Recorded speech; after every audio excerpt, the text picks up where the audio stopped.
ሰላም ጤና ይስጥልኝ የተወዳጁ ቤተሰቦች የሰዓቱን የሀገር ውስጥና የባህር ማዶ መረጃዎችን ይዤላችሁ መጥቻለሁ። በቅድሚያም ዋና ዋናዎቹን በትግራይ ክልል በ52 የግል ኮሌጆች ላይ የሰረዛና የእገዳ ቅጣት ተጥሎባቸዋል።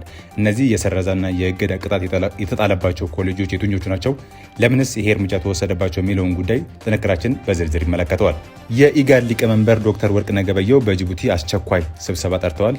ከስብሰባቸውን በኋላ መግለጫ ሰጥተዋል። መግለጫውን ታደምጡታላችሁ። ከውጭ አንዲት አፍሪካዊት ሀገር ከአሜሪካ የሚባረሩ ሰዎችን ለመቀበል ከአሜሪካ 5.1 ሚሊዮን ዶላር እንደተሰጣት ተረጋግጧል።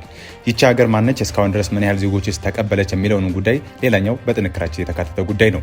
አሜሪካ እጅግ ዘመናዊ የተባለውን የኤፍ35 ተዋጊ ጀት ለሳውዲ አረቢያ ልትሸጥ እንደሆነ ተገልጿል። በተጨማሪም 300 የሚደርሱ የአብርሃም ታንኮችም ጭምር ለሳውዲ አረቢያ እንደምትሸጥ ነው የተገለጸው።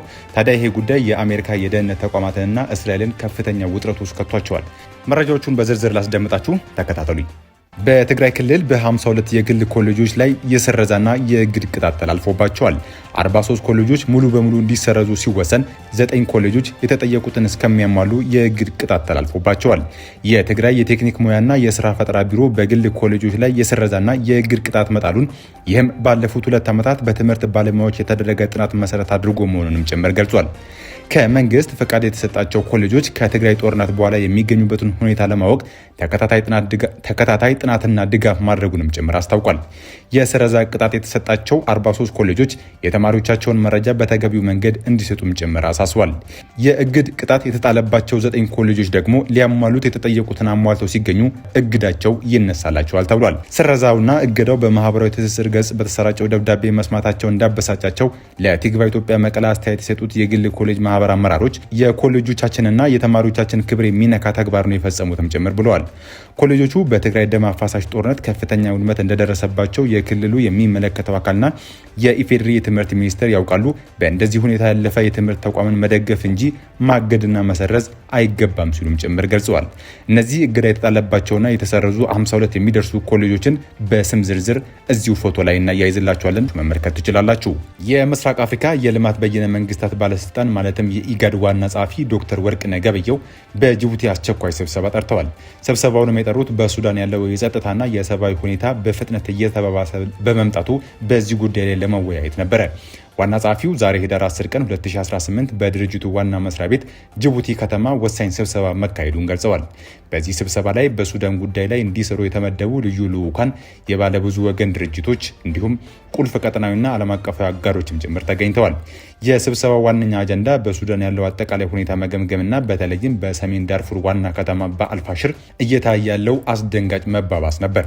የአልፋሽር ከተማ በሱዳን ጦር ማለትም በኤስኤኤፍ እና በፈጥኖ ደራሽ ኃይሉ ማለትም በአርኤስኤፍ መካከል በሚደረገው ጦርነት ውስጥ በሚሊዮን የሚቆጠሩ ተፈናቃዮች የተጠለሉባት የመጨረሻዋ ትልቋ ከተማ ነበረች። ከቅርብ ወራት ወዲህ ከተማዋ በከባድ ከበባና ጦርነት ውስጥ መግባቷ ከፍተኛ የሰብአዊ ቀውስ እንዲፈጠር ምክንያት ሆኗል ብለዋል። ዶክተር ወርቅነህ እንደገለጹት ስብሰባው የሰላም ግንባታ ጥረቶችና የተቋረጠውን የሰብአዊ እርዳታ አቅርቦት ለማጠናከር በሚቻልባቸው ተጨባጭ መንገዶች ላይም ጭምር መክሯል ብለዋል። ዋና ጸሐፊው በስብሰባው ላይ ለታየው የተባበረ መንፈስ ምስጋናቸውን ያቀረቡ ሲሆን ሱዳንን ወደ ሰላምና ዘላቂ መረጋጋት ሊያቀርባት የሚችለው የጋራና የተቀናጀ እርምጃ ብቻ ነው ሲሉም በማህበራዊ ሚዲያቸው ላይ አጋርተዋል። አንዲት አፍሪካዊት ሀገር ከአሜሪካ የሚባረሩ ሰዎችን ለመቀበል ከዋሽንግተን 5.1 ሚሊዮን ዶላር እንደተሰጣት አረጋገጠች። የደቡብ አፍሪካዊቱ ሀገር ኢስዋቲኒ መንግስት ፕሬዚዳንት ዶናልድ ትራምፕ ስደተኞች ላይ እየወሰዱ ባለው ጠንካራ እርምጃ ምክንያት ከአሜሪካ የሚባረሩ ሰዎችን ለመቀበል ከትራምፕ አስተዳደር 5.1 ሚሊዮን ዶላር መቀበላቸውን አረጋግጠዋል። በንጉስ ምስዋቲ ሶስተኛ ንጉሳዊ አገዛዝ የምትመራው ኢስዋቲኒ ከአሜሪካ የሚባረሩ ስደተኞችን ለመቀበል ከትራምፕ መንግስት ጋር ስምምነት ማሰሯ ከመብት ተሟጋጆች ቡድን ጋር ከፍተኛ ወቀሳ አስነስቷል። ሰኞ ዕለት በአገሪቱ ፓርላማ በቀረቡበት ወቅት ይህ ጥያቄ የቀረበላቸው የፋይናንስ ሚኒስትሩ መንግስት ከአሜሪካ ገንዘብ መቀበሉን አረጋግጠዋል።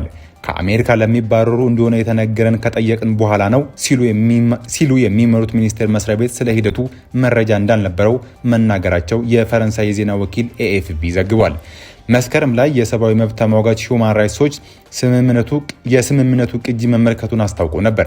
ስምምነቱ ኢስዋቲኒ ከ160 የሚባረሩ ሰዎችን እንደምትቀበልና በምላሹ የአሜሪካ መንግስት ለድንበርና ስደት አስተዳደር አቅም ለመገንባት የሚውል $5.1 ሚሊዮን እንደሚሰጥ ማስፈራውን ገልጾ ነበር። ኢስዋቲኒ እስካሁን ድረስ በሁለት ዙር ሐምሌና ጥቅምት ላይ ስደተኞችን ተቀብላለች። ወደ አገሪቱ ከገቡት ተመላሾች ውስጥ አንዱ መነሻው ወደ ሆነችው ጃማይካ ተልኳል።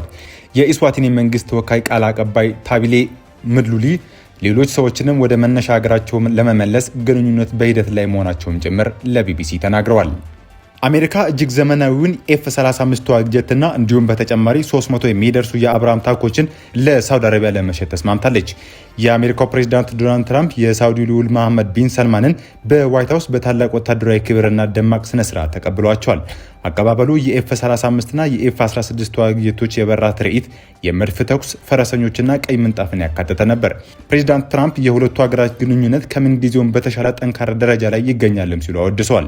ይህ ጉብኝት እንደ አውሮፓውያን አቆጣጠር በ2018 ጋዜጠኛ ጀማል ካሾጌ በሳውዲ ወኪሎች ከተገደለ ከ7 ዓመታት በኋላ ልዑሉ ወደ ዋይት ሀውስ ሲገኙ የመጀመሪያቸው ነው። ጉብኝቱ ከሰብአዊ መብት ጥሰት መዝገቦች ይልቅ በኢኮኖሚያዊና ቢዝነስ ትስስር ላይ ያተኮረ መሆኑንም ያመላክታል ተብሏል።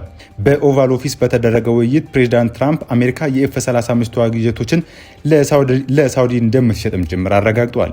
ልዑል ቢን ሰልማን በበኩላቸው ሳውዲ አረቢያ በአሜሪካ ለማድረግ ያቀደችውን የ$600 ቢሊዮን ኢንቨስትመንት ወደ $1 ትሪሊዮን እንደምታሳድግም ጭምር ተናግረዋል።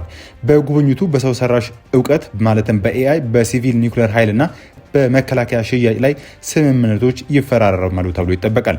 ጉብኝቱ የአሜሪካ የስለላ ድርጅት ልዑሉ ማለትም ኤምቢኤስ የካሾጌ ግድያን አጽድቋል የሚል ሪፖርት ይፋ ካደረገ በኋላ በመሆኑ ከፍተኛ ትችትን አስነስቷል። ፕሬዚዳንት ትራምፕ ግን በኦቫል ኦፊስ ውስጥ ልዑሉ የረጅም ጊዜ ወዳጅና እጅግ የተከበረ ሰው ሲሉም አወድሰዋቸዋል።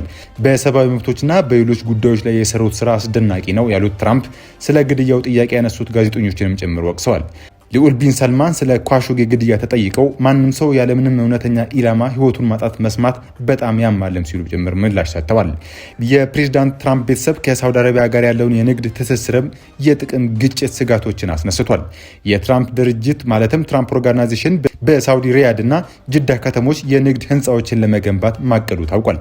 በተጨማሪም የፕሬዝዳንቱ አማች የሆኑት ያሪድ ኩሽነር ከልዑል ቢን ሰልማን በሚተዳደረው የሳውዲ የሀብት ፈንድ $2 ቢሊዮን ኢንቨስትመንት ማግኘታቸውም ጭምር ተዘግቧል።